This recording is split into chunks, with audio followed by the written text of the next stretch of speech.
Do you like my outfit? No. No? Why not? What's up, man? How you doing?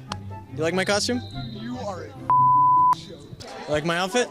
I mean, not particularly. Strikes me as pretty insensitive. Really? Why is that? It's from another cultural tradition that is not really something you should be like using as a costume, really.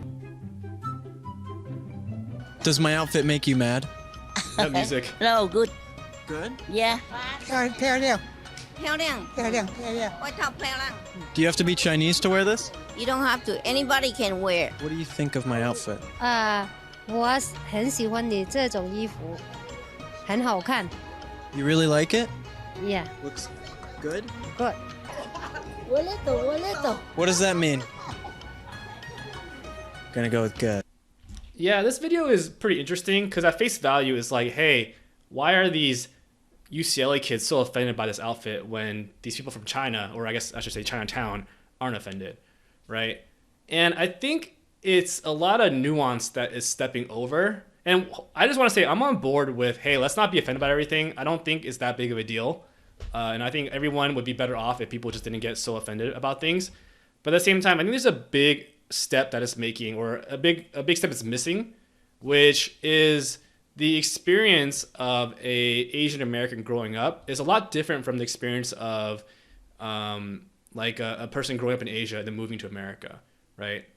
And you also add to the fact like, hey, you're talking to like 70-year-old women who don't speak English, right? And you're talking to college kids, right? So there's a lot of nuance that maybe the old people aren't understanding. And I'm not saying that this guy's racist, or I'm not saying wearing an outfit or whatever makes people racist. But you're also asking kids, like, you're dressed up in a Halloween costume and asking people with a camera, right? So obviously you're trying to get a rise out of people.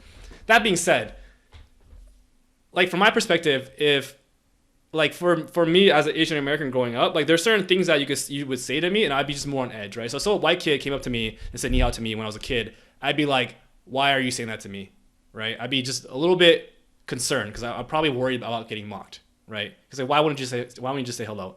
But if you said ni hao to my mom, she'd be like, oh, hey, ni hao, right? It's like super natural for her, right? So there's very little details where it's different for someone who grew up in America as an Asian person and someone who grew up in Asia, because some things are normal to them, some things aren't, right? So it also makes sense because as an Asian kid, you're growing up, you're just trying to fit in, right?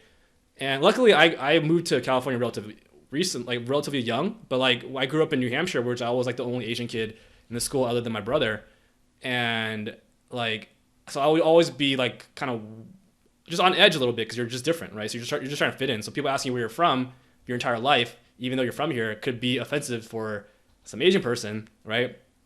But it wouldn't be from someone from China because they're actually from somewhere. So yeah, I mean, I hope that nuance makes sense. I'm not saying that, hey, we should all be offended by this guy because I don't think it's that offensive, to be honest. But at the same time, it's like you can't just group these two types of people together and be like, hey, this is like the way you should be thinking because these Asian ladies from Chinatown aren't offended. All right, hope that makes sense. See ya.